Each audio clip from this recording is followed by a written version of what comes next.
در میان بیماران زنی میان سال وجود داشت که هر روز از اتاق خود خارج می شد. رو به شکم روی کف راهروی بیمارستان دراز می کشید و ساعتها در همان وضعیت باقی می ماند. در حالی بود که پزشکان و پرستاران مدام از کنار او عبور می کردند. موری او را وحشت زده می نگریست. یه سلام مجدد به همه دوستان سه‌شنبه‌ای. یه سه‌شنبه دیگه با لیلی برای گوش کردن به سه‌شنبه ها با موری. امروز هم با یه قسمت دیگه از این رمان زیبا در کنارتون هستم. با من همراه باشید. استاد، قسمت اول. موری 8 سال بیشتر نداشت که تلگرافی از بیمارستان به دستش میرسد. از آنجایی که پدر او مهاجری روسی سواد خواندن زبان انگلیسی را نداشت، ناچارن موری تلگراف را خواند. او خبر مرگ مادرش را خواند. درست مانند دانش آموزی در کلاس موری آغاز کرد. متاسفیم که باید این خبر را به شما بدهیم. صبح روز مراسم خاکسپاری، اقوام و خیشان موری از پله‌های مجتمع آپارتمانی، ساختمانی با حداقل امکانات، پایین آمدند. مجتمعی که در محله فقیرنشین بخش کم ارتفاع شرقی منهتن قرار داشت. مردها کت و شلوار مشکی پوشیده، زنها نیز تور سیاه روی صورت داشتند. همکلاسی‌های همسایه موری می‌خواستند به مدرسه بروند. وقتی که آنها از مقابل موری عبور کردند، موری نگاهش را پایین انداخت. خجالت می‌کشید که همکلاسی‌هایش او را در این وضعیت ببینند. یکی از خاله‌های موری، زنی بسیار چاق، محکم او را در آغوش گرفت و با صدای بلند گریست. حالا تو بدون مادرت چه کار می‌کنی؟ چه بلایی سرت می‌آید؟ موری نیز ناگهان بغضش می‌ترکد و شروع می‌کند به گریه کردن. تمام همکلاسی‌هایش فرار می‌کنند. در قبرستان مردها با بیل روی قبر مادر موری خاک ریختند و او به این صحنه خیره شد. سعی کرد لحظات عاشقانه و لطیفی را به خاطر بیاورد که وقتی مادرش زنده بود با هم دیگر سهیم شده بودند. مادر موری در مغازه شیرینی فروشی کار می‌کرد تا اینکه بالاخره بیمار شد. پس از آن مجبور شد که یا دراز بکشد و یا کنار پنجره بنشیند. لاغر و ضعیف شد. گاهی بلند بلند فریاد می‌زد و موری را صدا می‌کرد تا برایش دارو بیاورد و موری کوچولو همچنان که در خیابان با جارو و توپ بازی می‌کرد، وانمود می‌کرد که صدای مادرش را نشنیده. طبق استدلالات کودکانه خودش اعتقاد پیدا کرده بود که بی‌توجهی و نادیده گرفتن بیماری می‌تواند باعث بهبودی آن شود. یک بچه کوچولو دیگر چگونه می‌تواند با مرگ روبرو بشود و کنار بیاید؟ پدر موری که همه او را چارلی صدا می‌زدند، به خاطر فرار از ارتش روسیه به کشور آمریکا آمده بود. او در کارخانه پوست و خز کار می‌کرد، اما اغلب اوقات بیکار بود. مردی بی‌سواد که حتی به زحمت می‌توانست انگلیسی صحبت کند.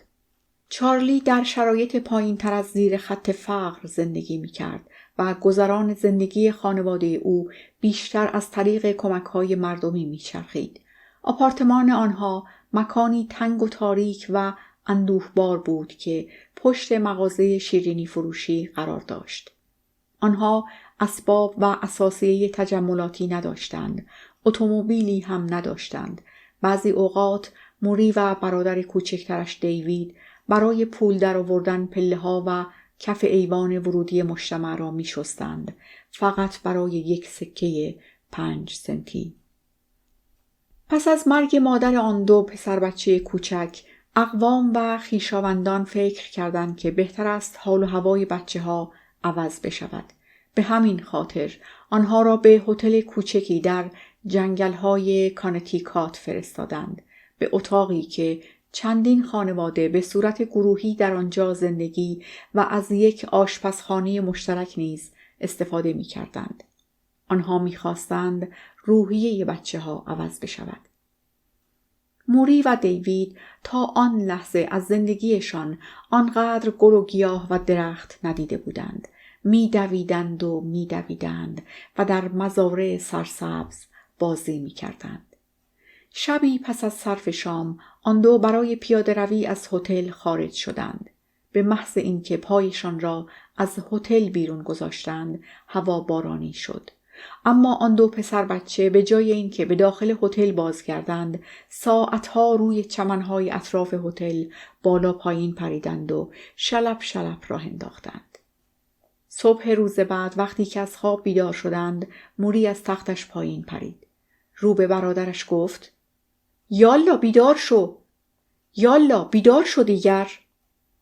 نمیتوانم. یعنی چه؟ ترس و وحشت از صورت دیوید میبارید. من نمیتوانم تکان بخورم. دیوید فلج اطفال گرفته بود. البته که باران باعثش نبود، اما کودکی به سن و سال موری نمیتوانست این قضیه را درک کند تا مدتهای مدیدی، در حالی که دیوید مدام به بیمارستان برده و برگردانده میشد و مجبور بود از چوب زیر بغل استفاده کند برای پاهای بی قوه و انرژیش. موری خود را مسئول این قضیه میدانست. به همین خاطر صبحها به تنهایی به کنیسه، پرستشگاه یهودیان می رفت. تنها، زیرا پدرش مرد مذهبی نبود و در میان مردانی که ردای بلند سیاه رنگ پوشیده بودند و همچنان که سر جای خود ایستاده بودند آرام آرام بدنشان را به طرف جلو و عقب حرکت می دادند، می ایستاد و به درگاه خدا دعا می کرد که لطف خود را شامل حال مادر فوت شده و برادر بیمارش کند. بعد از ظهرها هم در پله‌های پایینی مترو می ایستاد و این طرف و آن طرف می دوید تا مجله‌ای بفروشد. موری پولهایی را که با زحمت فراوان به دست آورده بود به خانواده می داد تا خوراکی بخرند. شبها به هنگام صرف شام پدرش را نگاه می کرد که ساکت و آرام غذایش را می خورد. آرزویش این بود که هرچند هرگز به آن نرسید پدرش توجهی به او بکند، نگاهی به او بیندازد، یک کلمه با او حرف بزند. منتظر مهر و محبت پدرش بود. موری در سن 9 سالگی احساس می کرد وزنی به سنگینی یک کوه را روی شانه‌هایش حمل می کند. اما سال بعد آغوشی نجات بخش زندگی موری را گرم کرد. آغوش گرم نامادریش اوا، زنی کوتاه قد، رومانیایی مهاجر، رک و راست و صادق و دارای موهای فرفری قهوه‌ای و انرژی 2 نفر زن. اوا با شعله سوزان عشق و محبت خیش فضای سرد و تاریک خانه را که توسط چارلی ایجاد شده بود گرما بخشید. وقتی چارلی ساکت بود اوا حرف می‌زد. اوا شبها برای بچه‌ها آواز می‌خواند. موری عاشق صدای آرام بخش، کمک‌های درسی و شخصیت قوی و محکم او بود. وقتی که دیوید از بیمارستان برگشت، همچنان با چوب‌های زیر بغل مخصوص بیماران فلج اطفال، هر دو پسر بچه با هم روی تخت روانی در آشپزخانه آپارتمان می‌خوابیدند و اوا نیز هر شب آنها را می‌بوسید و شب بخیر می‌گفت. موری همانند توله سگ‌هایی که منتظر شیر می‌شوند، منتظر شب و بوسه بود. عمیقاً احساس می‌کرد که دوباره صاحب مادری شده است. اگرچه مفری از زیر بار فقر نبود، آنها به برانکس نقل مکان کرده بودند و در آپارتمانی که یک خوابه با روکاری از آجر قرمز واقع در خیابان ترمونت اسکان داشتند. درست در کنار رستوران کوچک و خودمانی ایتالیایی ها، رستورانی در فضای باز که پیرمردها شبهای تابستان در آنجا نوعی بولینگ روی چمن بازی می کردند. آن زمان مصادف بود با دوران رکود اقتصادی. پدر موری حتی از سابق هم کارش کمتر شده بود. بعضی اوقات تنها خوراکی که اوا می توانست برای شام روی میز بگذارد فقط نان بود. دیوید می پرسید به غیر از این دیگر چه چیزی داریم؟ اوا جواب می داد هیچ چیز. وقتی که اوا دوروبر بچه ها را در تخت خواب با پتو می پوشاند، برایشان به زبان عبری شعر می خواند. حتی شعرها هم رنگ و بویی غم‌انگیز و فقیرانه داشتند. یکی از شعرها در مورد دخترک فقیری بود که سعی می کند سیگارهایش را بفروشد. لطفاً سیگارهای مرا بخرید. آنها خشک هستند، باران خیسشان نکرده. به من رحم کنید. به من رحم کنید. اما علیرغم تمام این ناملایمات، موری یاد گرفته بود که عشق بورزد، به دیگران توجه کند و بیاموزد. از نظر اوا هیچ چیزی با اهمیت تر از بهترین بودن در مدرسه نبود. اوا اعتقاد داشت یگان پادزهر فقرشان تحصیل است و بس. او خود نیز به مدرسه شبانه می رفت تا زبان انگلیسیش را تقویت کند. عشق موری به تحصیل در دامان اوا پرورش یافت. موری شبها زیر نور چراغ آشپزخانه پشت میز نهارخوری می نشست و درس می خواند. صبحها هم به کنیسه می رفت تا برای مادرش یذکر بخواند. نماز یاد بود برای مرده ها. او این کار را انجام می داد تا خاطره مادرش را زنده نگه دارد. چارلی ممنوع کرده بود که موری حرفی از مادرش بزند. او می‌خواست دیوید تصور کند که اوا مادر حقیقی اوست و این مأموریت خطیری برای موری بود. تنها نشانه‌ای که سالهای سال موری از مادرش داشت همان تلگراف خبر فوت بود که آن را به محض دریافت مخفی کرده بود و تا آخر عمر نیز آن را نزد خویش نگاه داشت. هنگامی که موری به سنین نوجوانی رسید، پدرش او را به کارخانه خزی که خود نیز در آنجا کار می‌کرد برد. هنوز رکود اقتصادی ادامه داشت. فکر چارلی این بود که بتواند برای موری کاری پیدا کند. موری به محض ورود به کارخانه احساس کرد که درون دیوارها زندانی شده. هوای داخل کارخانه تاریک و داغ بود. پنجره‌ها پوشیده شده بود از چرک و کثافت و دستگاه‌های بسیار بسیار فشرده شده در کنار هم مانند چرخ‌های قطار تند و تند می‌چرخیدند و کار می‌کردند. موهای خز در هوا پرواز می‌کردند. هوا به شدت غبارآلود بود. کارگرها سوزن به دست خم شده بودند و پوست‌های خام را به هم دیگر می‌دوختند. این در حالی بود که سرکارگر مدام در میان آنها که ردیف ردیف در کنار هم قرار داشتند راه می رفت و با صدای بلند سر آنها فریاد می کشید که تندتر و تندتر کار کنند. نفس کشیدن برای موری واقعا سخت بود. موری در کنار پدر خود ایستاده بود و از ترس می لرزید. خدا می کرد که سرکارگر سر او فریاد نکشد. در فاصله تنفس برای صرف نهار، چارلی موری را نزد سرکارگر برد و او را جلوی سرکارگر هل داد.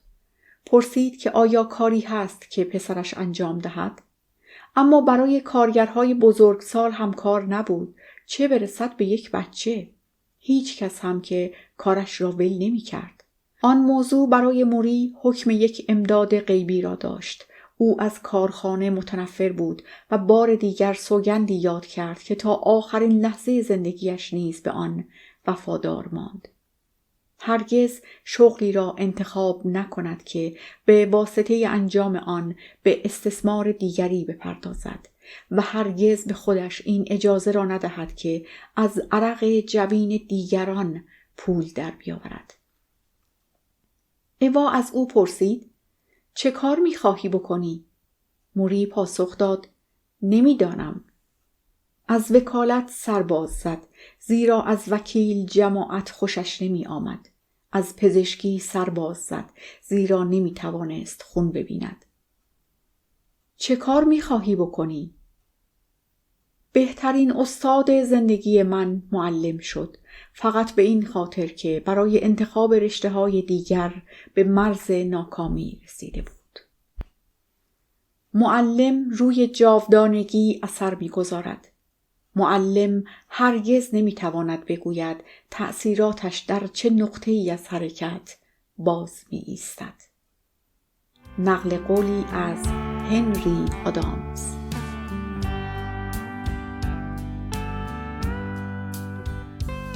4 سه‌شنبه. موضوع مورد بحث: مرگ. موری لب به سخن گشود. بگذار امروز را با طرح این نظریه شروع کنیم. همه می دانند که خواهند مرد، اما آن را باور ندارند. آن سه‌شنبه موری فعالتر و با انرژی تر از همیشه به نظر می رسید. موضوع مورد بحث مرگ بود. اولین عنوان از فهرست سوالات من.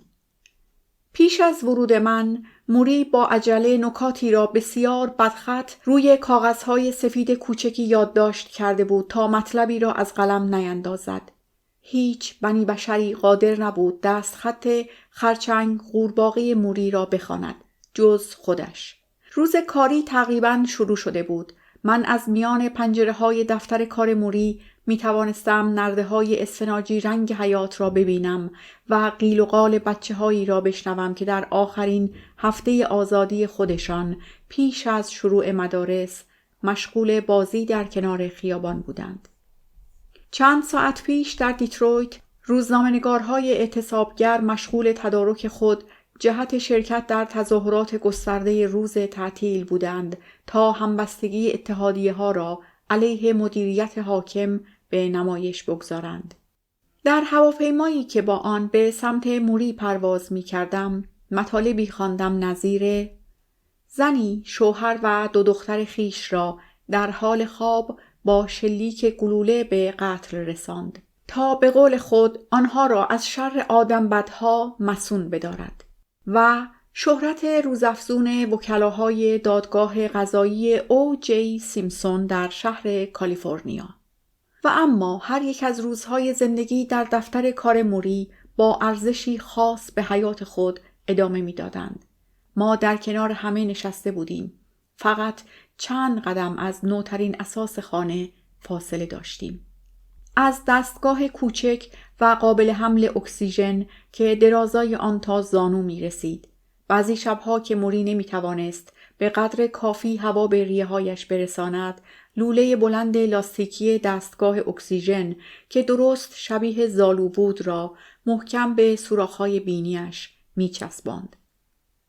من به حدی از عمل اتصال هر نوع دستگاهی به موری تنفر داشتم که سعی می کردم زمانی که موری صحبت می کند به او نگاه نکنم. موری دوباره تکرار کرد. همه می دانند که خواهند مرد، اما آن را باور ندارند. اگر باور داشتیم، کارها را به گونه دیگری انجام می دادیم.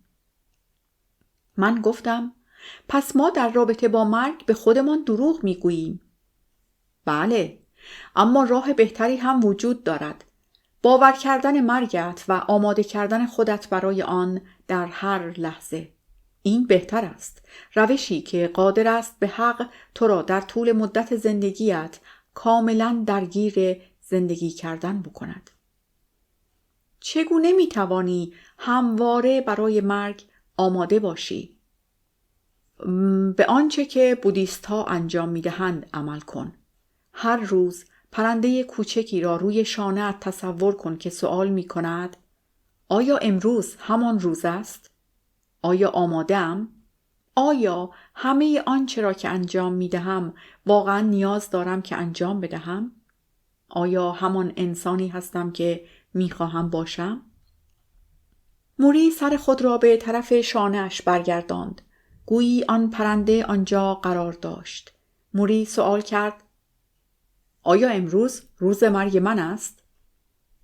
موری از تمام مذاهب نکاتی را اختیاری گلچین می کرد. موری یهودی تبار بود، اما در سنین نوجوانی خود میان 13 تا 19 سالگی منکر وجود خدا شد. که البته این امر ریشه در مصائبی داشت که در کودکی بر او رفته بود. با آنکه برخی از فلسفه‌های بودیسم و مسیحیت برای او جذاب بودند، اما هنوز هم خانه شخصی او از نظر فرهنگی و سنتی رنگ و بوی یهودیت میداد. موری چند دینی بود و همین خصوصیت او را به دانشجویان خیش نزدیکتر می ساخت. دستاوردهای آخرین ماه‌های زندگی موری بر روی کره زمین ورای همه مذاهب گوناگون بود که در اثر رویارویی با مرگ به آنها رسیده بود.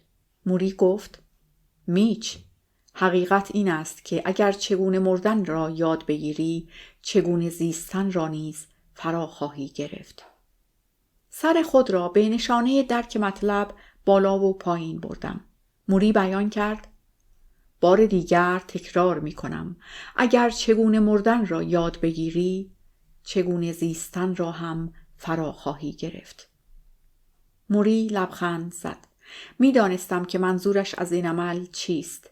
او می خواست مطمئن بشود که اگر من موضوع را با تمام وجود درک نکردم، خجالت را کنار بگذارم و سوال کنم. این یکی از آن ویژگی هایی بود که او را در زمره استاد خوبها قرار می داد. از او سوال کردم: آیا پیش از این که بیمار بشوی هم تا این حد در مورد مرگ فکر می کردی؟ موری لبخند زد: نه، من هم مانند تمام افراد دیگر. حتی یک دفعه در اوج شادی و لذت به یکی از دوستانم گفتم: من سالمترین پیرمردی هستم که تا به حال دیده ای. در چند سالگی؟ 60 سالگی. پس خوشبین بودی؟ چرا نباشم؟ همونطور که گفتم هیچ کس باور ندارد که میمیرد. من گفتم: اما همه حداقل یک نفر را میشناسند که مرده باشد. چرا اندیشیدن در مورد مرگ تا این حد دشوار است؟ موری ادامه داد: برای این که اکثر ما گویی در خواب به این طرف و آن طرف می رویم. ما حقیقتاً دنیا رو تمام و کمال تجربه نمی کنیم و چون بین عالم خواب و بیداری قرار داریم، اعمالی را انجام می دهیم که به صورت اتوماتیک وار فکر می کنیم باید انجام بدهیم. و رویارویی با مرگ همه این مواضع را تغییر می دهد؟ اوه بله، تو از همه مشغله هایت دور می شوی و روی ضروریات تمرکز می کنی.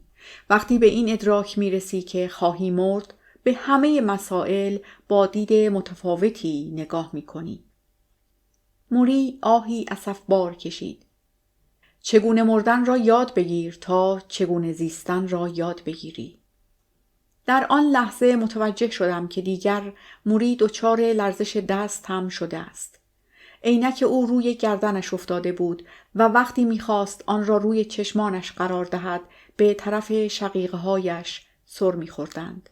مانند کسی بود که سعی دارد در تاریکی عینکش را روی چشمان شخص دیگری بگذارد. بالای سرش رفتم تا کمک کنم دسته‌های عینک پشت گوش‌هایش قرار بگیرند. موری زیر لب زمزمه کرد: متشکرم. موری به محض تماس دستم با سر خود لبخندی نثارم کرد. کوچکترین لمس انسانی او را فوراً در لحظه شاد می کرد. میچ، می توانم موضوعی را به تو بگویم؟ من گفتم: البته. شاید خوشت نیاید. چرا خوشم نیاید؟ خب حقیقت این است که اگر تو قلباً به سخنان پرنده کوچولوی روی شانه‌ات گوش فرا بدهی، اگر بپذیری که هر لحظه می توانی بمیری، آن وقت ممکن نیست تا این حد جاه طلب باشی که الان هستی. به زور لبخند زدم. اموری که تو زمان زیادی را صرف آنها می کنی، همه این کارهایی که انجام می دهی، آنقدرها هم مهم نیستند. کمی هم به معنویت بیندیش. معنویت؟ از این واژه متنفری، نه؟ معنویت. و تو فکر می‌کنی که معنویت از آن دسته اعمال لطیف حسی نوازشی است؟ من گفتم: خب بله. موری سعی کرد چشمک بزند، اما خیلی بد قیافه شد و من نتوانستم جلوی خنده‌ام را بگیرم. او با خنده گفت: میچ، من هم به درستی نمیدانم که مفهوم پیشرفت معنوی چیست، اما میدانم که به نحوی فقدان ضروریات داریم. به شدت درگیر مسائل مادی هستیم که ما را راضی نمی کنند. ما روابط عاشقانه من را، جهان اطرافمان را فقط برای نفع شخصی خود می خواهیم. او سرش را به طرف پنجره‌ای متمایل کرد که نور خورشید روی آن تابیده بود. پنجره را می بینی؟ تو می توانی هر وقت که دلت بخواهد بیرون بروی. می توانی روی آن قطع زمین بالا و پایین بدوی و از فرط شور و هیجان به مرز دیوانگی برسی. من نمی توانم این کارها را انجام بدهم. من نمی توانم بیرون بروم. من قادر به دویدن نیستم. من بدون ترس از وخامت بیماریم قادر نیستم روی آن قطع زمین باشم. اما یک چیزی را می دانی؟ من بیشتر از تو قدر این پنجره را می دانم. قدر پنجره را می دانی؟ بله، من هر روز از این پنجره به بیرون نگاه می کنم. متوجه تغییرات درختان می شوم و قدرت وزش باد. درست مانند این است که من گذر زمان را از میان شیشه پنجره می بینم. از آنجایی که می دانم دیگر تقریباً زمان من سپری شده، به سمت طبیعت کشیده شدم، طوری که برای اولین بار دارم آن را می بینم. موری سکوت اختیار کرد. لحظاتی چند هر دوی ما فقط به بیرون از پنجره نگاه کردیم. کوشیدم آنچه را ببینم که موری می بیند. کوشیدم با آهسته کردن حرکات زندگیم گذر زمان و فصول را ببینم. موری اندکی سر خود را پایین تر و به طرف شانه‌اش برد. موری سوال کرد: امروز وقتش است پرنده کوچولو؟ امروز وقتش است؟ سیل نامه‌ها از گوشه و کنار جهان همچنان به سوی موری سرازیر بود. به لطف برنامه‌های نایت لاین. موری وقتی که حال و حوصله نامه خواندن داشت، در کنار دوستان و اقوام می نشست. کسانی که برای برگزاری جلسات نامه‌نگاری دور او جمع می شدند و پاسخهای خود را برای آنها دیکته می کرد. یکی از روزها، یک شنبه، وقتی که راب و جان پسران موری در منزل بودند، همگی در اتاق پذیرایی دور هم جمع شدند. موری روی صندلی چرخدار و با پاهایی پوست استخوان در زیر پتو. هر وقت که سردش میشد، یکی از پرستارهایش ژاکتی نایلونی روی شانه‌اش میکشید. موری گفت: اولین نامه. یکی از همکاران موری نامه‌ای را خواند که از طرف زنی به نام نانسی ارسال شده بود. نانسی مادر خود را در اثر ابتلا به بیماری ALS از دست داده بود. از درد و رنج حاصل از فقدان مادر و درک درد و رنج موری نوشته بود. وقتی خواندن نامه تمام شد، موری گفت: بسیار خوب، و چشمانش را روی هم گذاشت. چطور است با این جمله شروع کنیم؟ نانسی عزیز، داستان مادرت مرا به شدت تحت تأثیر قرار داد. من آنچه را که بر تو رفته درک می کنم. اینجا غم و اندوه و رنجی دو طرفه وجود دارد. غم و اندوه و رنج برای من که کارساز بوده. امیدوارم برای تو هم کارساز بوده باشد. راب گفت: نمیخواهی خط آخرش را عوض کنی؟ موری چند ثانیه‌ای فکر کرد و گفت: چرا؟ حق با توست. این چطور است؟ امیدوارم که بتوانی در میان غم و اندوه و رنج به قدرتی شفابخش دست پیدا بکنی. این بهتر است؟ راب سرش را تکان داد و جمله آخر را تایید کرد. موری گفت: اضافه کن. متشکرم موری. نامه‌ای دیگر از طرف زنی به نام جین فرستاده شده بود که در آن از موری به خاطر الهامات معنوی خود در برنامه نایت لاین تشکر کرده بود و موری را لقب داده بود پیامبر. یکی از همکاران موری گفت: عجب تعریف و تمجید گنده‌ای. پیامبر.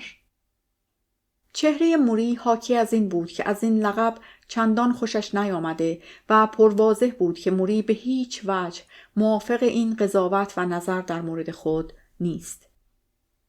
بگذارید از او به خاطر این تعریف و تمجید گنده تشکر بکنم و به او بگویم خوشحالم از این که حرفهایم برای او مفهومی داشته است.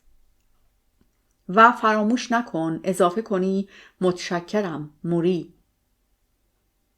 نامه ای از طرف مردی انگلیسی الاصل که مادرش را از دست داده بود و از موری درخواست کرده بود به او کمک کند تا با مادرش از طریق عالم ارواح ارتباط برقرار کند. نامه ای از طرف زن و شوهری که قصد داشتند به بوستون بیایند تا موری را ملاقات کنند. نامه ای طولانی از طرف یکی از دانشجوهای قدیمی دختر فارغ التحصیل در مورد زندگی پس از دانشگاه. او از همه چیز حرف زده بود. قتل، خودکشی، 3 نوزاد مرده به دنیا آمده، مادری فوت شده در اثر بیماری ALS، ترس او از ابتلا به ALS و نامه کماکان ادامه داشت. صفحه 3، صفحه 4. موری به همه داستانهای طولانی و حزن‌انگیز او گوش کرد. وقتی که بالاخره نامه تمام شد، موری به آرامی گفت: خب، حالا جوابش را چه بدهیم؟ همه ساکت بودند. ناگهان راب گفت: این چطور است؟ از نامه طولانیت متشکرم. همه خندیدند. موری به پسرش نگاه کرد و لبخند رضایت آمیزی بر لبانش نقش بست. در روزنامه کنار صندلی موری عکسی از یک بازیکن بیسبال شهر بوستون چاپ شده است که در آن پس از زدن ضربه نهایی به توپ، ضربه‌ای که امتیاز را از حریف می‌گیرد، در حال خنده است. با خودم فکر می‌کنم که موری از بین این همه بیماری به بیماری مبتلا شده که هم نام یک ورزشکار است. می‌پرسم لوگریک را به خاطر می‌آوری؟ یادم می‌آید که در استادیوم داشت خداحافظی می‌کرد. پس سخنرانی معروفش را به خاطر داری؟ کدام یکی را؟ ای لوگریک دیگر، غرور آمریکایی‌ها، جملاتی که از بلندگوها با اکو پخش می‌شد. موری می‌گوید: به یادم بیاور، حرفهایش را تکرار کن. پنجره اتاق باز است. صدای کامیون حمل زباله را میشنوم. با اینکه هوا گرم است، موری آستین بلند پوشیده و پتویی نیز روی پاهایش انداخته. پوست بدنش بیش از اندازه طبیعی سفید شده. بیماری او را کاملا تحت اختیار خودش گرفته و حسابی پیشرفت کرده. به تقلید از لوگریک با صدایی بلند، همانطور که صدای او در فضای استادیوم با شدت هرچه بیشتر انعکاس پیدا کرده بود، میگویم: امروز احساس میکنم که خوش اقبال ترین مرد روی کره زمین هستم. موری چشمان خیش را روی هم میگذارد و سرش را به آرامی تکان میدهد. آهان، آره، خب من که این حرف را نزدم.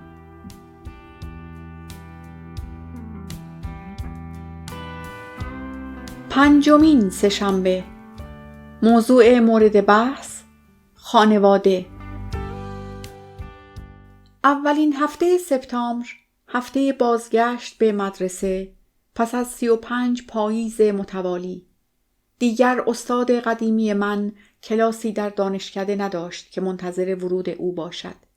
شهر بوستون پر بود از دانش آموزانی که از داخل اتومبیل‌های دوبله پارک شده در کنار خیابان‌ها وسایلشان را برمی داشتند و موری در اتاق مطالعه‌اش نشسته بود. اما انگار اشتباهی رخ داده بود. به یاد فوتبالیست هایی افتاده بودم که در نهایت بازنشسته می شوند و فوتبالیست هایی که در نهایت مجبور می شوند اولین یک شنبه خودشان را در منزل سر کنند و در حال تماشای تلویزیون با خودشان فکر کنند که هنوز هم می توانستند بازی کنند.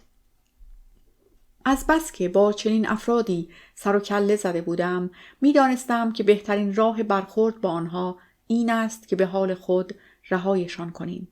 وقتی که فصل پیری آنها از راه می رسد، باید بگذاریم به حال خود باشند.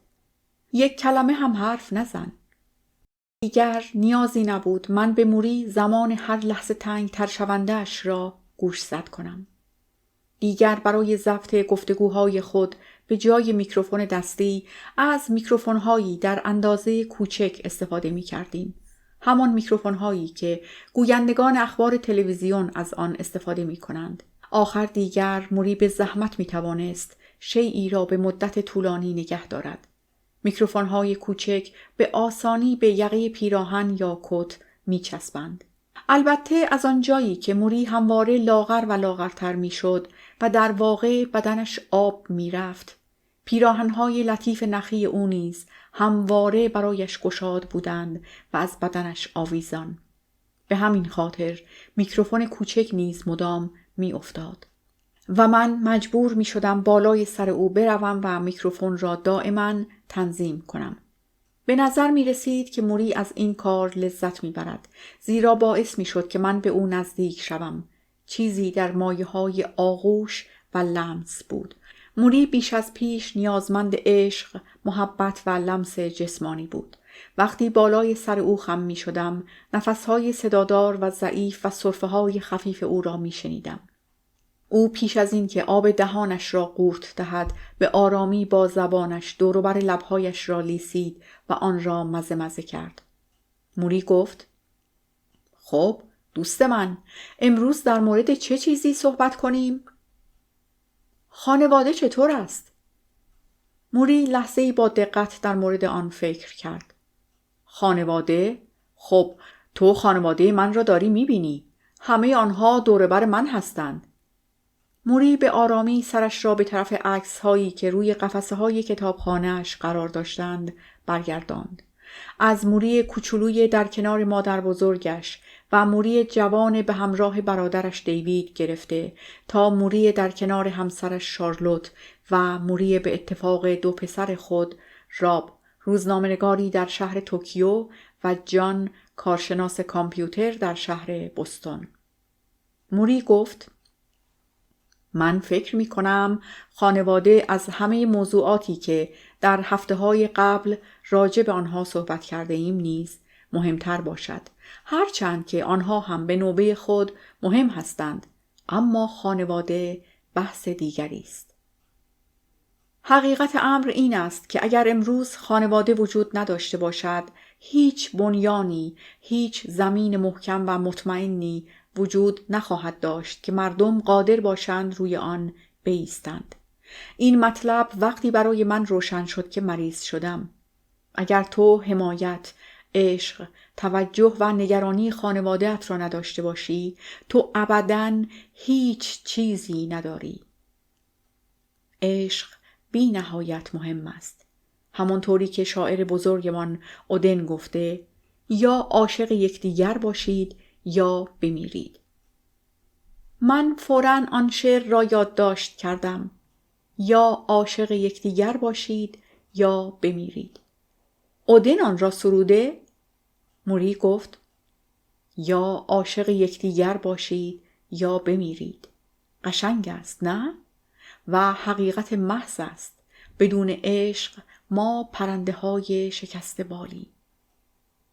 حالا فرض کن اگر من متارکه کرده بودم یا تنها زندگی می کردم یا فرزندی نداشتم، آن وقت این بیماری که دارم با آن دست و پنجه نرم می کنم تا به نتایجی برسم خیلی خیلی دشوارتر می شد.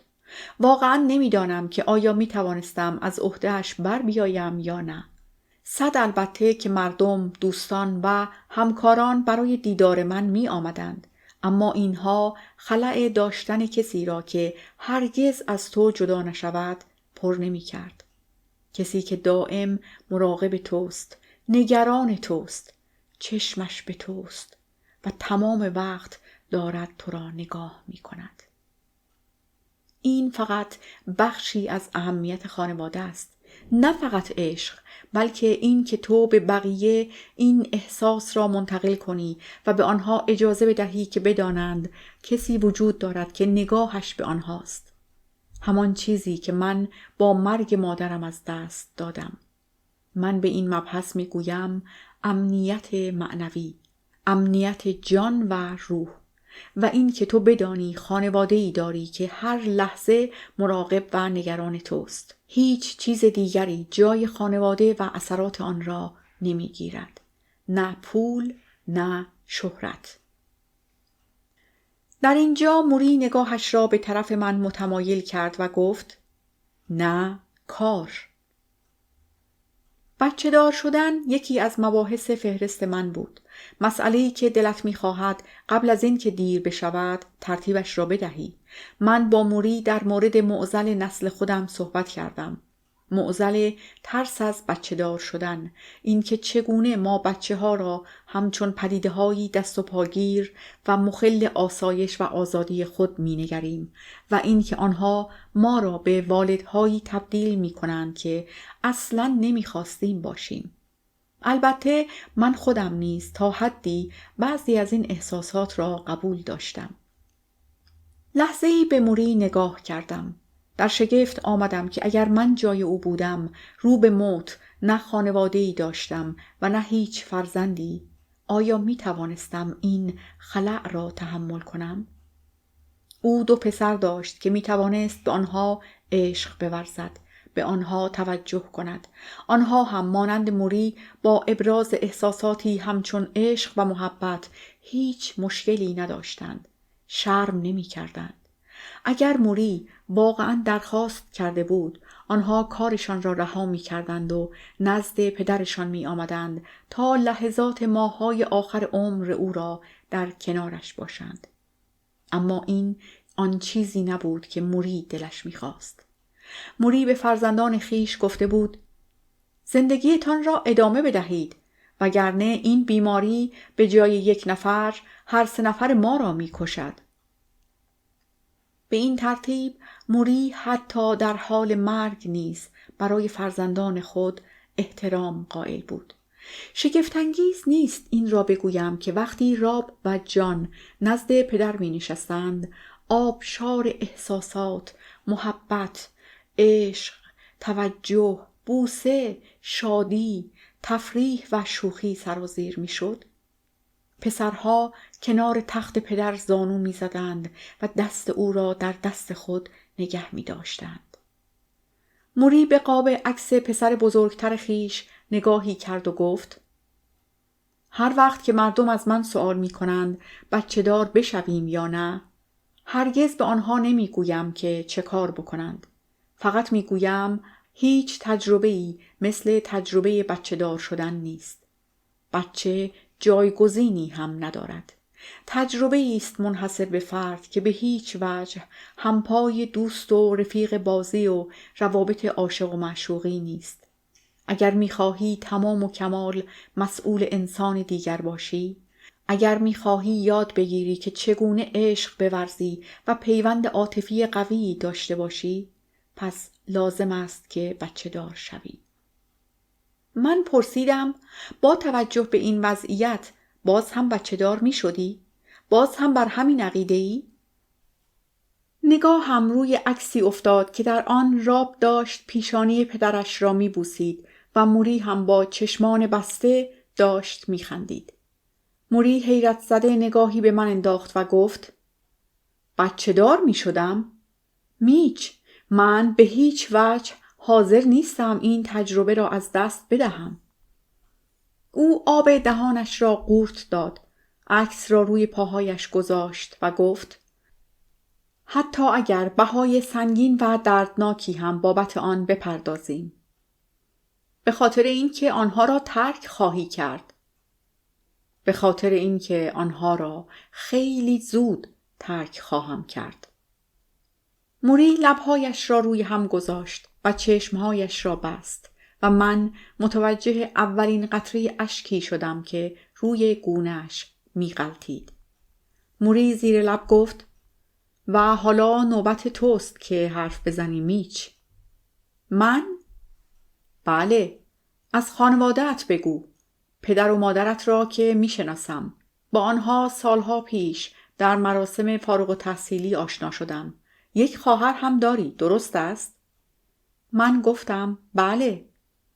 بزرگتر از توست، نه؟ بله، بزرگتر از من است. و یک برادر هم داری.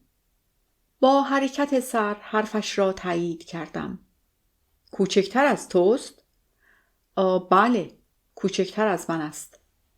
موری گفت درست مثل من. من هم یک برادر کوچکتر از خودم دارم. من گفتم درست مثل تو. برادرت هم به مراسم فارغ التحصیلی تو آمده بود، نه؟ تون تون پلک زدم و در ذهن خود تصاویر روز فارغ التحصیلی را دیدم.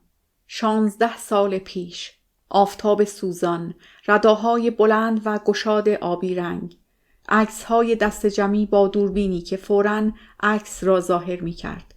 ژست گرفتن‌های هنگام عکس، بی حرکت، چپ کردن چشم‌ها، دستان روی شانه‌های یکدیگر قرار داده شده و یک نفر که داد می‌زد و می‌گفت 1 2 3. موری که متوجه سکوت ناگهانی من شده بود گفت موضوع چیست؟ در ذهنت چیست؟ گفتم هیچ چیز و موضوع بحث را عوض کردم. واقعیت این است که من برادری دارم موطلایی و چشم سبز. برادری که 2 سال از من کوچکتر است. او کمترین شباهتی به من و یا خواهر مومشکی من ندارد. من و خواهرم عادت داشتیم همیشه او را اذیت کنیم و دست بیاندازیم. به او می گفتیم تو بچه سر راهی هستی. غریبه ها تو را پشت در روی پله ها گذاشتند و رفتند. اما یک روز آنها بر می گردند و تو را با خودشان می برند. وقتی این حرف ها را می زدیم او گریه می کرد. اما علیرغم گریه او ما این حرف ها را می زدیم. او مثل همه بچه های تحتقاری بزرگ شد. نازنازی، لوس و تیتیش مامانی. با توجه و محبت زیاد. و البته از نظر ذهنی و روانی در شکنجه و عذاب. رویای او این بود که هنرپیشه یا خواننده شود. حرکات و جملات تمام برنامه‌های تلویزیونی را به خوبی تقلید می‌کرد. سر میز شام به هنگام خوردن غذا همواره لبخندی شادی آفرین روی لبانش نقش می‌بست. من شاگرد خوبه بودم و او شاگرد بده. من حرف گوش کن بودم و او قانون شکن. من اهل دود و دم و الکل و مواد مخدر نبودم. اما او هر چیزی را که بتوانید تصور کنید وارد بدنش می‌کرد. تازه او از دبیرستان فارغ التحصیل شده بود که به اروپا عزیمت کرد. زندگی تنها و بی عشق و محبت آنجا را ترجیح می‌داد. اما همچنان عزیز دردانه خانه بود. وقتی چند روزی به خانه آمد تا نزد ما باشد، در مقابل وجود گرم و پرشور و حال و شلوغ و سرگرم کننده او احساس می کردم که چقدر خشک و رسمی و بسته، سنتی و محافظه کار هستم. احساس می کردم چقدر با هم متفاوت هستیم. پیش خود استدلال می کردم که از لحظه بلوغ سرنوشت من و او در 2 جهت متضاد قرار گرفته است. در مورد همه چیز درست فکر می کردم، به غیر از همین یکی. از روزی که دایی من فوت کرده بود به این باور رسیده بودم که من نیز در اثر ابتلا به مرضی مشابه درد خواهم کشید. بیماری که خیلی زودتر از آنچه که فکرش را هم بکنم سر خواهد رسید و جان مرا خواهد گرفت. به همین خاطر به کار شبانه روزی پناه بردم. با سرعت و صد البته ترس و نگرانی. خودم را برای ابتلا به سرطانی لاعلاج آماده کرده بودم. حتی حضور آن بیماری را نیز می توانستم احساس کنم. اطمینان داشتم که دارد نزدیک می شود و من انتظار آن را می کشیدم، درست مانند محکوم به اعدامی که منتظر جلاد خویش است. و حق با من بود. بیماری خودش را نشان داد. اما نه در بدن من. آن رفت سراغ برادرم. همان سرطانی که داییم به آن مبتلا شده بود. سرطان پانکراس، سرطانی نادر، و به این ترتیب تحتقاری خانواده، تحتقاری چشم سبز موطلایی ما، رفت شیمی درمانی و پرتوف درمانی.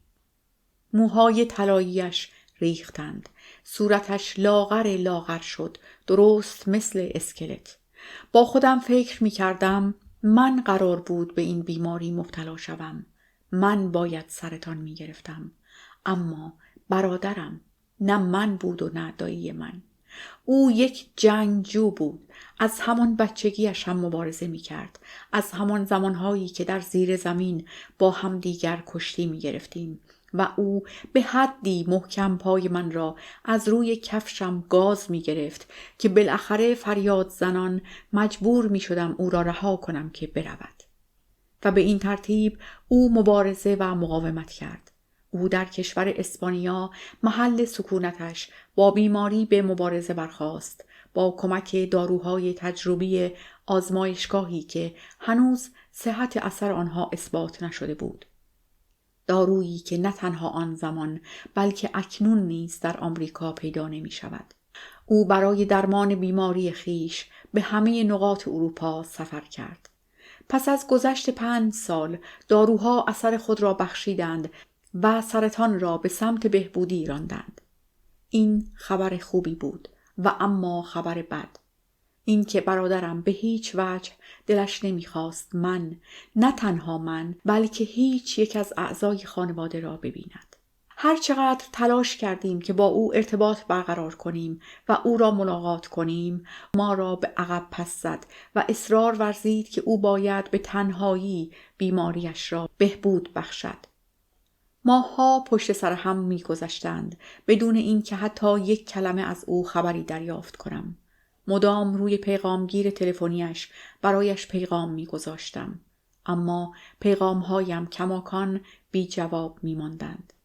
از فرط احساس گناه داشتم خودم را می‌کشتم، زیرا احساس می‌کردم که باید برای او کاری انجام دهم.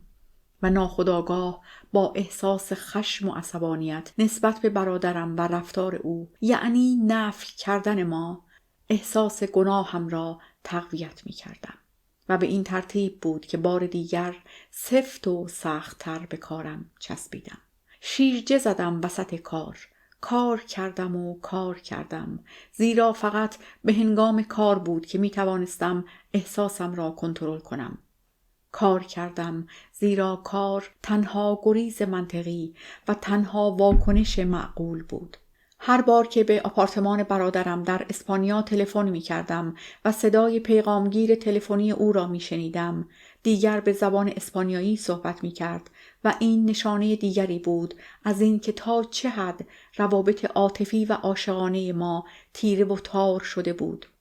گوشی تلفن را می گذاشتم و بیش از پیش خودم را در کار غرق می کردم. شاید این یکی از دلایل کشیده شدن من به سمت موری باشد.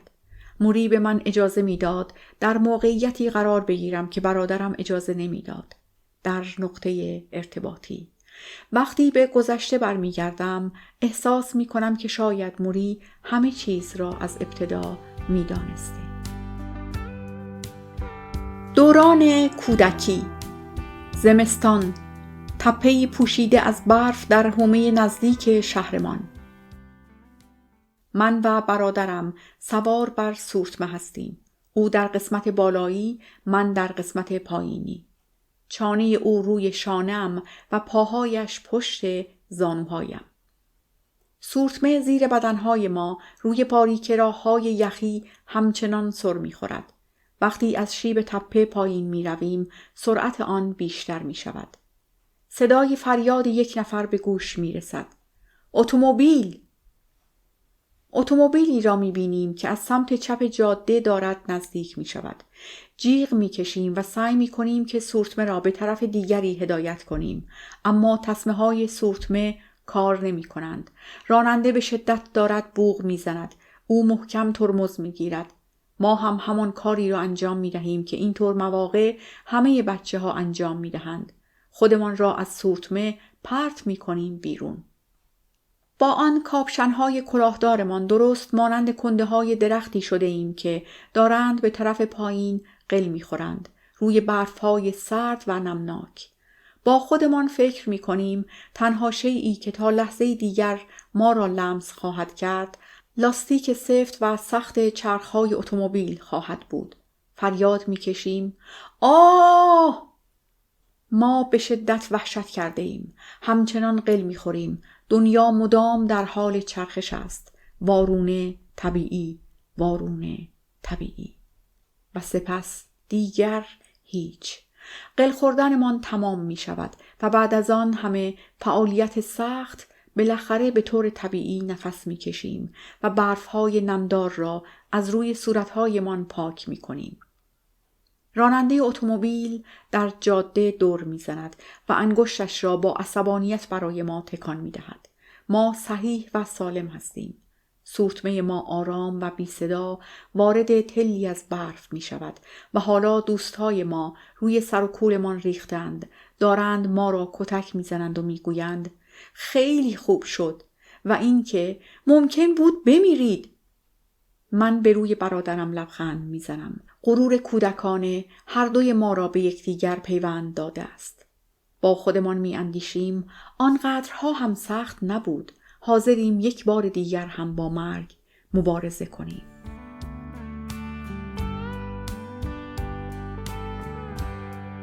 ششمین سه‌شنبه. موضوع مورد بحث: احساسات. بوته‌های انبوه برگبو و درخت افرای ژاپنی را پشت سر گذاشتم. از پله‌های سنگی آبی رنگ منزل موری بالا رفتم. حائل بارانگیر سفید رنگ مانند سرپوشی بالای در ورودی آویزان شده بود. زنگ در را فشار دادم و به جای اینکه با کنی روبرو شوم، مورد استقبال شارلوت همسر موری قرار گرفتم. زنی میان سال و زیبا با گیسوان خاکستری و صدای گوش نواز. اکثر دفعاتی که من برای ملاقات موری می رفتم، شارلوت در منزل نبود. او مطابق خواسته موری کارش را در MIT کماکان ادامه می داد و من آن روز صبح از دیدن شارلوت خیلی شگفت زده شدم. شارلوت گفت: امروز از آن روزهایی است که موری حالش خیلی بد است. شارلوت لحظه‌ای به نقطه‌ای در ورای شانه‌های من خیره شد. سپس به طرف آشپزخانه رفت. من گفتم: متاسفم. او بلادرنگ پاسخ داد: نه، او از دیدن تو خوشحال می شود. من مطمئن هستم. جمله‌اش را نیمه تمام رها کرد و سرش را کمی چرخاند. انگار می خواست صدایی را بشنود. سپس ادامه داد: من مطمئن هستم وقتی که او متوجه بشود که تو اینجا هستی، احساس بهتری خواهد داشت. من پاکت‌های خریدم را بالا گرفتم. به شوخی گفتم: خوراکی‌های همیشگی من. و به نظرم رسید که شارلوت با وجودی که لبخند می‌زد، غمی در چهرهش نمایان شد. لبخندی غم‌انگیز. هنوز از قبل خیلی غذا مانده است. موری از دفعه پیش تا حالا به هیچ چیزی لب نزده. خیلی تعجب کردم. پرسیدم: او به هیچ چیزی لب نزده؟ شارلوت در یخچال را باز کرد و من ظرف‌های آشنایی را دیدم. حاوی سالاد جوجه، سوپ رشته فرنگی، سبزیجات، کدوی توپر و همه خوراکی‌هایی که برای موری خریده بودم. سپس در فریزر را باز کرد. فریزر نیز پر بود از خریدهای من، حتی بیشتر از یخچال. موری دیگر قادر نیست اکثر این غذاها را بخورد. اینها برای بلعیدن سخت هستند. او حالا دیگر فقط باید غذاهای نرم و آسان بلع و نوشیدنی و مایعات بخورد. من گفتم: اما او اصلاً چیزی نگفته بود. شارلوت لبخند زد. او نمیخواسته احساسات تو را جریحه دار کند میچ. احساسات مرا جریحه دار نمی کرد. من فقط میخواستم به طریقی کمکی کرده باشم. منظورم این است که فقط میخواستم برای او چیزی آورده باشم. تو برای او داری چیزی میآوری. او در انتظار ملاقات‌های توست. او در مورد اهمیت پروژه‌ای که هر دو نفر شما در دست دارید صحبت می‌کند و این که باید زمانهایی را به این امر اختصاص بدهد و تمرکز داشته باشد. من فکر می‌کنم که این کار به او معنا و مفهوم با ارزشی. شارلوت مجدداً به دوردست‌ها خیره شد، گوش دادن به صدایی از جایی دیگر. من خبر داشتم که موری دیگر شب‌های سختی را می‌گذرانده و حتی نمی‌خوابیده. این بدان معنی بود که شارلوت نیز شب زنده‌داری می‌کرده. بعضی شب‌ها موری دراز می‌کشید و بدون اینکه بخوابد ساعت‌ها سرفه می‌کرد تا وقتی که خلط از گلویش خارج شود. پرستارها دیگر شب‌ها نیز در کنارش بودند. مراجعه کنندگان موری، دانشجویان قدیمی، استادان همکار و مربی‌های مدیتیشن تمام روز در داخل و خارج خانه مدام قدم می‌زدند و انتظار می‌کشیدند. بعضی روزها موری 1-2 جین مراجعه کننده داشت و آنها درست زمانی در کنار موری بودند که شارلوت نیز از سر کار برمیگشت. شارلوت با این قضیه با صبر و گذشت کنار می آمد، گرچه که همه این افراد غریبه لحظات گرانبهای در کنار هم بودن شارلوت و موری را به خود اختصاص می دادند. شارلوت ادامه داد: معنا و مفهوم با ارزش، بله، و این خیلی خوب است، میدانی که. من گفتم امیدوارم. کمک کردم تا خریدهای تازه را در یخچال جا دهیم. اوپن آشپزخانه پر بود از انواع یادداشت‌ها، پیغام‌ها، اطلاعات، نسخه‌های پزشکی و میز آشپزخانه نیز بیش از پیش پر از شیشه‌های حاوی قرص سلستون برای آسم او، آتیوان برای کمک به خواب او و ناپروکسن برای عفونت. به اضافه شیر خشک مخلوط و مسهل برای راحت‌تر کار کردن روده ها. از انتهای سالن ورودی صدای باز شدن دری به گوش رسید. شاید الان بتوانی او را ببینی. بگذار بروم ببینم. شارلوت مجددا نگاهی سری روی غذاهای من انداخت و من ناگهان احساس شرم کردم. یادآوری این چیزها هرگز باعث شادی و لذت موری نمی شده. نشانه‌های کوچک نفرت انگیز و ناخوشایند بیماری داشتند بزرگ می شدند و هنگامی که من بالاخره موفق شدم در کنار موری بنشینم، او مرتباً سرفه می کرد. بیش از حد معمول، سرفه‌ای خشک و خلطدار، سرفه‌ای که سینه او را به شدت تکان می داد و باعث می شد سر او یک دفعه به سمت جلو پرتاب شود. موری پس از یک حمله سرفه‌ای شدید آرام شد. چشمانش را روی هم گذاشت و نفس کشید. من ساکت و آرام نشسته بودم، زیرا فکر می کردم که پس از آن تقلای سخت موری باید حالش جا بیاید. اما موری همچنان که چشمانش را بسته بود ناگهان به صدا درآمد: ضبط روشن است؟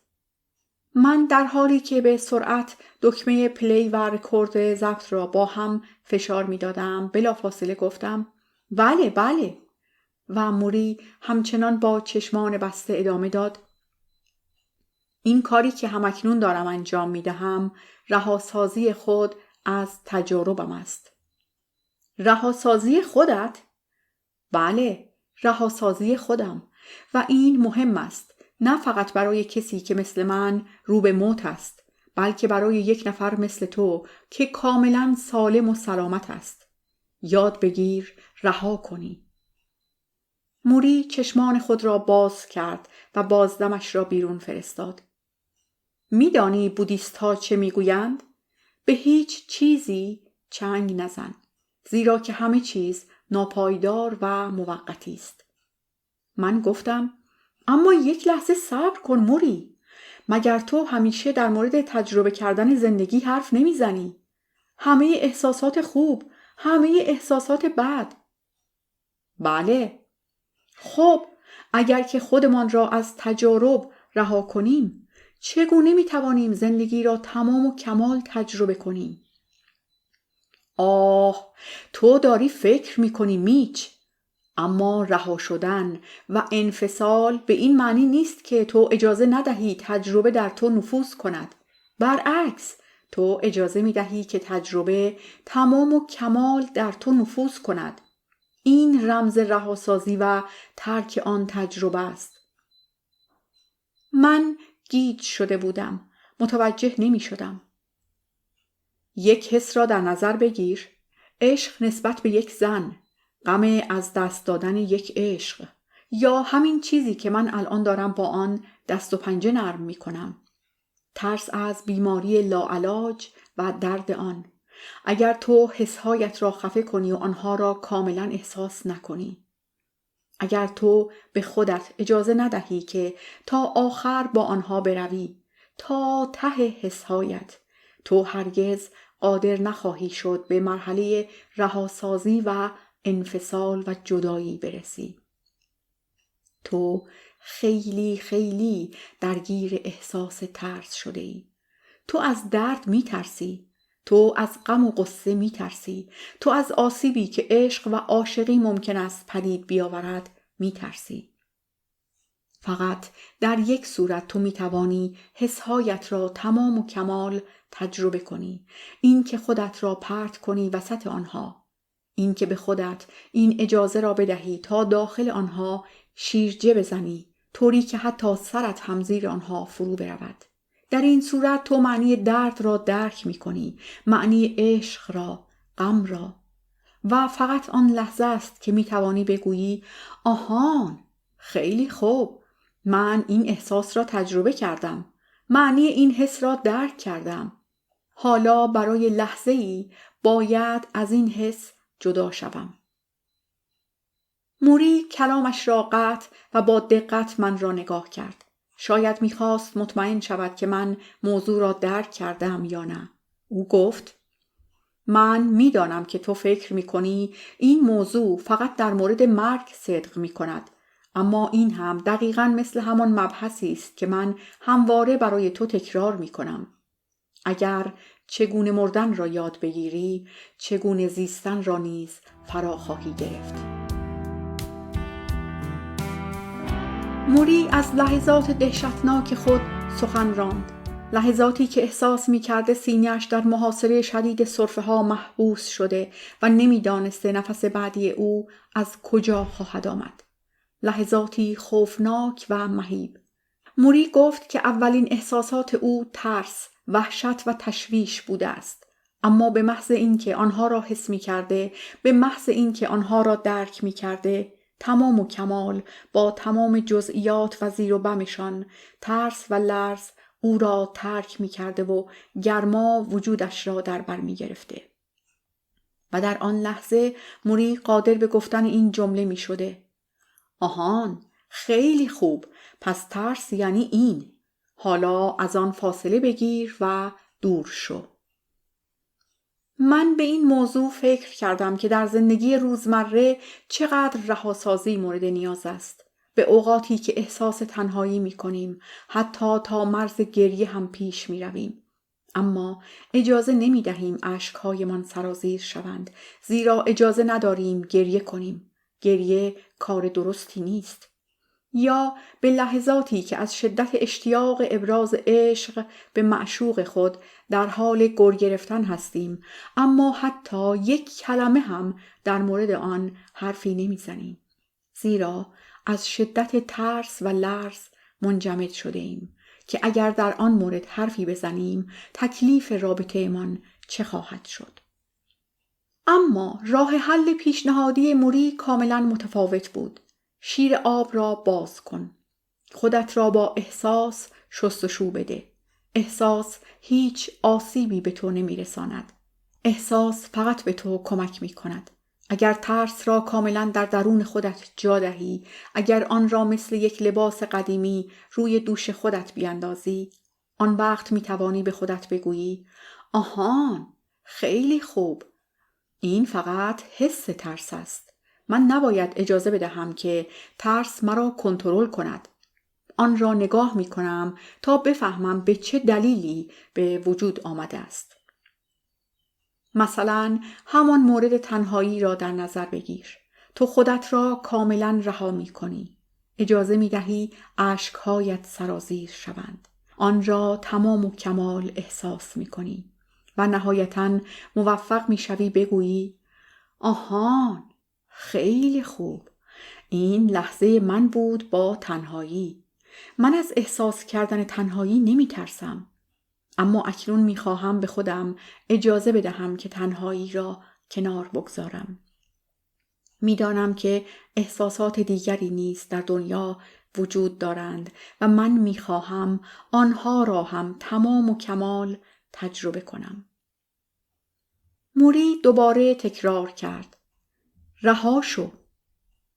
موری چشمانش را بست و سرفه کرد.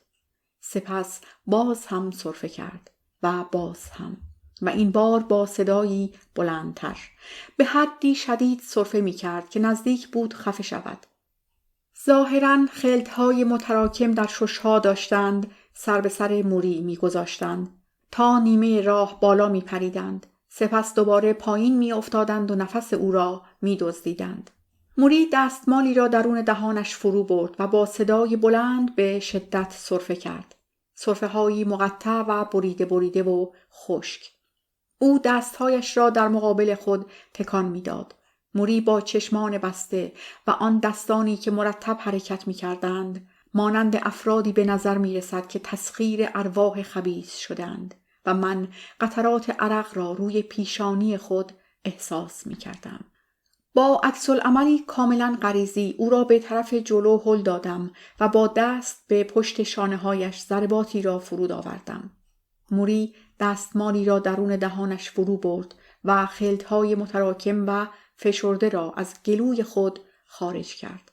بالاخره سرفه کردن موری تمام شد و او به طرف عقب افتاد روی بالش‌های ابری و شروع کرد تند و تند با دهان نفس کشیدن.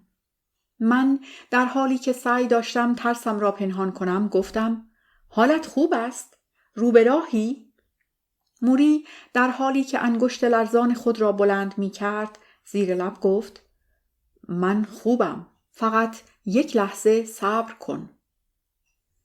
هر دو ساکت و آرام نشستیم تا تنفس موری به حالت طبیعی باز گردد. قطرات عرق را روی پوست سرم احساس می کردم. موری از من خواست که پنجره را ببندم. در اثر وزش نسیم احساس سرما می کرد. فراموش کردم بگویم که دمای هوا 80 درجه فارنهایت بود. بالاخره با صدایی زمزمه‌وار گفت من می دانم چگونه می خواهم بمیرم. خاموش و آرام منتظر شنیدن بقیه کلامش شدم. من می‌خواهم در آرامش بمیرم، در صلح و صفا، نه مثل این چیزی که الان اتفاق افتاد. و همین جاست که رهاسازی وارد عمل می شود. اگر من در اوج یکی از این حملات شدید سرفه‌ای خود بمیرم، مثل همین حمله‌ای که الان داشتم، نمی‌توانم از ترس و وحشت جدا شوم. من باید بتوانم بگویم این لحظه من بود. من نمیخواهم جهان را با ترس ترک کنم. میخواهم بدانم چه چیزی دارد اتفاق میافتد. آن را بپذیرم. به صلح و صفا و آرامش برسم و آن وقت رها کنم. متوجه میشوی؟ سر خود را به نشانه فهم مطلب تکان دادم و بلافاصله افزودم هنوز رها نکرده ای؟ موری زورکی لبخند میزد. نه هنوز. ما هنوز خیلی کارها داریم که انجام بدهیم. من سوال می کنم آیا تو به تناسخ اعتقاد داری؟ شاید.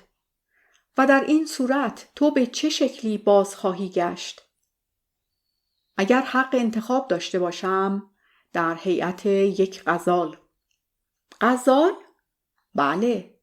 غزالی بسیار باوقار و چالاک. غزال. موری به من لبخند میزند. فکر میکنی غزال خیلی عجیب و غریب است؟ من اندام هر لحظه کوچکتر و جمع شونده موری را به دقت نگاه میکنم و لباسهای هر لحظه گشادتر شونده او را. پاهایی که جورا پیچ شده، بی حرکت و ثابت روی کسنهای ابری قرار گرفتند. موری ناتوان از حرکت، درست مانند زندانی با پاهای به زنجیر کشیده شده. غزالی را در ذهن خود مجسم می کنم که با سرعت هرچه تمام در میان دشت و بیابان می دود. می گویم نه، ابداً فکر نمی کنم که غزال عجیب و غریب باشد. استاد، قسمت دوم. موری شوارتزی که من می شناختم، موری شوارتزی که خیلی های دیگر می شناختند، مردی بود با سالها تجربه و کار در یک بیمارستان روانی واقع در حومه شهر واشنگتن، بخش کلمبیای آمریکا، به نام آسایشگاه بلوط. مکانی که برخلاف نام آرام بخش خود چندان هم آرام نبود. موری پس از اخذ مدرک فوق لیسانس و دکترای خود از دانشگاه شیکاگو به اولین شغل خود، یعنی کار در بیمارستان روانی پرداخت. موری که از خواندن رشته‌های پزشکی، حقوق و بازرگانی سر باز زده بود، تصمیم گرفت به تحقیق و پژوهش در مورد جهان بپردازد. از نظر او این تنها کاری بود که رنگ و بوی همکاری و کمک داشت، بدون استثمار دیگران. به موری این امکان داده شد که بیماران روانی را از نزدیک مشاهده کند و اعمال و رفتار آنها را به دقت تحت بررسی قرار دهد. این کار امروزه بسیار عادی و پیش پا افتاده به نظر می رسد. اما برای اوایل دهه 50 کاری بس نو و روشنفکرانه محسوب می شد. موری بیمارانی را دید که تمام روز فریاد می کشیدند. بیمارانی که تمام شب می گریستند. بیمارانی که لباس زیرشان را کثیف می کردند. بیمارانی که از خوردن امتناع می ورزیدند. بیماران زنجیری، بیماران تحت دارو و درمان، بیماران تزریقی. در میان بیماران زنی میان سال وجود داشت که هر روز از اتاق خود خارج می شد. رو به شکم روی کف راهروی بیمارستان دراز می کشید و ساعتها در همان وضعیت باقی می ماند. در حالی بود که پزشکان و پرستاران مدام از کنار او عبور می کردند. موری او را وحشت زده می نگریست. او در این مورد یادداشت برمی داشت که کاری که باید در آنجا انجام بدهد چیست. آن زن هر روز همان کار را انجام می داد. صبحها از اتاق خود خارج می شد. روی کف راهرو دراز می کشید تا غروب خورشید سر جای خود بی حرکت باقی می ماند. با هیچ کس یک کلمه هم حرف نمی زد و مورد بی‌توجهی همگان قرار می گرفت. همه او را نادیده می گرفتند و این موری را اندوهگین می ساخت. موری نیز رفته رفته در کنار او روی کف راهرو نشست. حتی در کنارش دراز کشید. موری سعی داشت درد و رنج را از آن زن دور کند. سرانجام موری او را وادار کرد به نشستن و حتی بازگشت به اتاق خود. موری به این ادراک نایل شد که آن زن بیش از هر چیز خواهان توجه بوده، همان چیزی که اکثر مردم خواهان آن هستند. کسی متوجه حضور ما بشود. موری به مدت 5 سال در آسایشگاه بلوط کار کرد.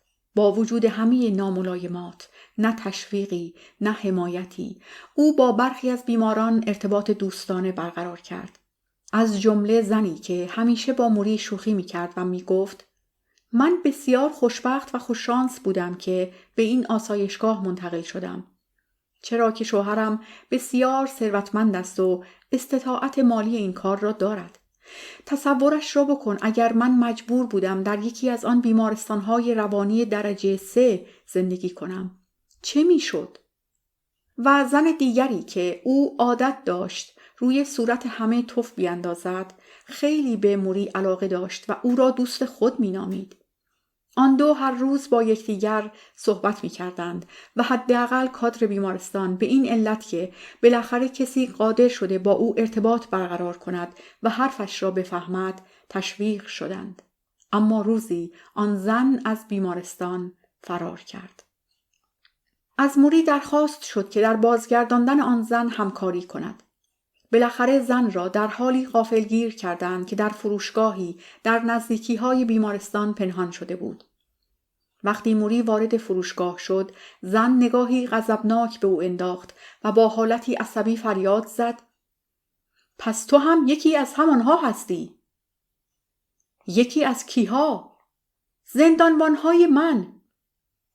موری متوجه شد اکثر بیماران آسایشگاه در طول زندگی‌های خود مورد بی‌توجهی و بی‌مهری قرار گرفته بودند، نفی شده بودند، نادیده گرفته شده بودند و این امر باعث شده بود که آنها احساس کنند که اصلاً وجود خارجی ندارند. آنها همه تشنه شفقت، همدردی، مهر و محبت بودند.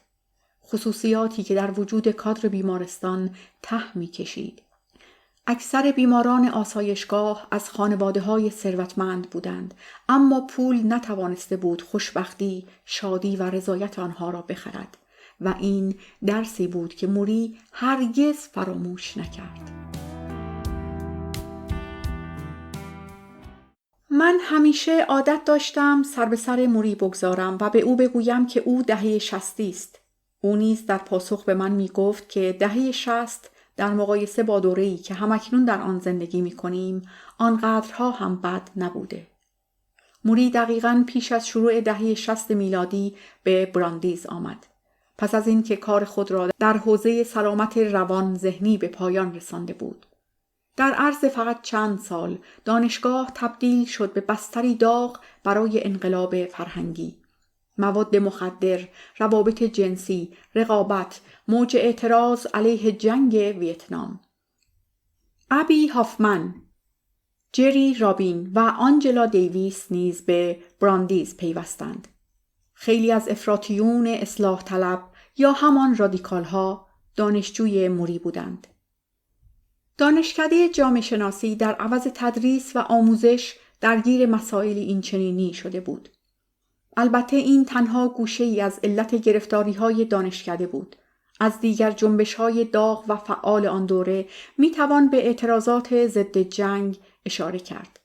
وقتی استادان دانشگاه متوجه این قضیه شدند که دانشجویان فاقد میانگین نمره حد حساب حق استفاده از مرخصی را نداشته و مشمول نظام وظیفه خواهند شد، تصمیم گرفتند به هیچ کدام از آنها نمره ندهند.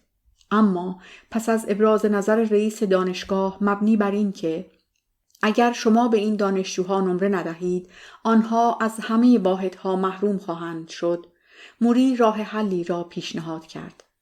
بیایید به همه آنها نمره الف بدهیم و همه با پیشنهاد موری موافقت کردند.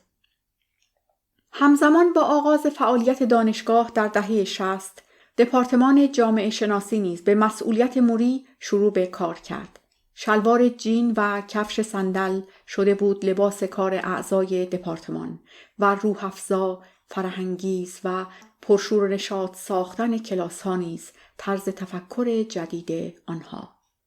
روش تدریس نیز تغییر کرد. کار تجربی جای تئوری محض را گرفت و مباحثه نیز جای سخنرانی را. دانشجوها برای انجام پروژه‌هایی در رابطه با قوانین حامی اقلیت به جنوبی ترین ایالات واقع در سواحل شرقی آمریکا و برای انجام تحقیقات تجربی نیز به قسمت‌های فقیرنشین شهر، مکان‌هایی با مشکلات اجتماعی فراوان رفتند. آنها به واشنگتن رفته تظاهرات کردند. تظاهراتی اعتراض‌آمیز. اکثر اوقات اتوبوس‌های سرویس دانشجویان موری را خود دانشجویان می‌راندند.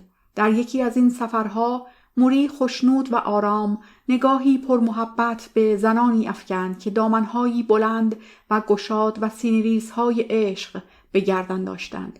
آنها پس از این که در اسلحه سربازان گل گذاشتند، در محوطه چمنی نشستند و دست به دست یکدیگر دادند.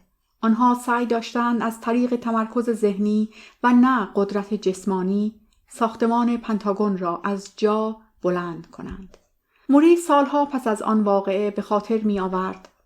آنها موفق نشدند ساختمان پنتاگون را حرکت دهند، اما کارشان تلاش زیبایی بود. در همان ایام بود که گروهی از دانشجویان سیاه‌پوست کنترل ساختمان فورت هال دانشگاه براندیز را به دست گرفته و پلاکاردی پارچه‌ای جلوی در ورودی زدند. پلاکاردی با این مضمون: دانشگاه مالکوم ایکس. از آنجایی که در زیرزمین ساختمان فورت هال آزمایشگاه شیمی وجود داشت، برخی از مقامات رسمی نگران این بودند که نکند دانشجویان افراطی اصلاح طلب به ساختن بمب مبادرت ورزند. اما موری بهتر از همه آگاه بود که قضیه از کجا آب می‌خورد. او به روشنی از ریشه مشکلات، نیازها و خواسته های آنان باخبر بود. همان نیاز آشنای همگان، نیاز به مورد توجه واقع شدن، نیاز به من مهم هستم. آن درگیری هفته‌ها به درازا کشید و اگر که موری از کنار ساختمان فورت هال عبور نکرده بود، ممکن بود بیش از آن هم ادامه داشته باشد. ماجرا از این قرار است که یکی از دانشجوهای معترض موری را به هنگام قدم زدن در کنار ساختمان فورت هال می‌بیند و احساس می‌کند که موری فردی قابل اطمینان و اعتماد است. با صدای بلند از او درخواست می‌کند که از طریق پنجره وارد ساختمان شود. ساعتی بعد موری در حالی که فهرستی از خواسته‌های معترضین را به دست داشته از پنجره ساختمان بیرون می‌پرد. موری فهرست را نزد رئیس دانشگاه می‌برد و به این ترتیب قائل ختم می‌شود. موری همیشه توان فوق‌العاده‌ای در برقراری صلح و آرامش داشت. او در دانشگاه براندیز موضوعاتی در رابطه با روانشناسی اجتماعی، بیماری‌های ذهنی و سلامت ذهن تدریس می‌کرد. کلاس‌های موری مانند گروه‌های گام به گام پیش می‌رفت. آنها به موضوعاتی که امروزه تحت عنوان مهارت‌های شغلی شناخته شده هستند نمی‌پرداختند. عمده تمرکز آنها بر روی رشد و پیشرفت شخصی بود. این امکان وجود دارد که دانشجوهای حقوق و بازرگانی موری امروز از او همچون احمقی یاد کنند که در نهایت سادگی با در اختیار قرار دادن رموز موفقیت موجب کامیابی آنان را فراهم کرد. خدا می‌داند که آنها چه موفقیت‌های مالی کسب کردند و چه موفقیت‌های حقوقی. و حالا پس از همه این تفاسیر فقط خدا می‌داند که چند نفر دانشجوی حقوق و بازرگانی تا حالا موفق شدند که پس از اتمام دانشگاه ارتباطشان را با استادشان حفظ کنند. اما دانشجوهای موری همواره با استادشان در ارتباط بودند. در آخرین ماه‌های زندگی موری همه نزد او برگشته بودند. صدها نفر از بوستون و نیویورک و کالیفرنیا گرفته تا لندن و سوئیس، از سازمان‌های بزرگ تا مدارس مخصوص افراد بی‌بضاعت. آنها تلفن می‌زدند، نامه می‌نوشتند، حتی صدها مایل رانندگی می‌کردند، فقط به خاطر یک نگاه، یک کلمه، یک لبخند. تک تک آنها بر این باور بودند که من هرگز معلم دیگری مثل تو نداشتم. به موازات ملاقات‌های هر سه‌شنبه خود با موری در مورد پدیده مرگ نیز مطالعه می‌کنم تا با نقطه نظرات فرهنگ‌های مختلف در رابطه با این مبحث نهایی آشنا شوم. برای نمونه، اعتقاد قبیله‌ای از نواحی آمریکای شمالی بر این اصل استوار است که هر موجودی بر روی کره زمین حاوی شکل بسیار بسیار کوچکی از خود آن موجود در درون خویش است. یعنی این که مثلا یک غزال کوچولو و یک انسان کوچولو در درون خود دارد. وقتی موجود بزرگ می‌میرد، آن موجود کوچک به زندگی ادامه می‌دهد، به این صورت که یا به وجودی که در نزدیکیش متولد شده حلول می‌کند، یا در میان زمین و آسمان در استراحتگاه‌های موقتی آسمانی جای می‌گیرد و یا در بطن آرام روحی عالی رتبه و مؤنث انتظار می‌کشد تا ماه بتواند آن را مجدداً روی کره زمین برگرداند. آنها اعتقاد دارند بعضی وقتها که ماه خیلی سرش شلوغ است و پر از روح کوچولو، از آسمان ناپدید می شود. به همین دلیل است که بعضی از شبها ماه در آسمان مشاهده نمی شود. اما همواره سرانجام ماه برمی گردد، همان کاری که همه ما انجام می دهیم. این باور آنهاست. خب دوستان گل، این هم یک قسمت دیگه از سه‌شنبه ها با موری نوشته میچ آلبوم. امیدوارم از شنیدنش با من لیلی توی کانال رادیو شبانه لذت برده باشید. برای شنیدن این کتاب زیبا سه‌شنبه هفته بعد با من همراه باشید. ایام بکام. رادیو شبانه جایی است برای شنیدن صدای همه شما.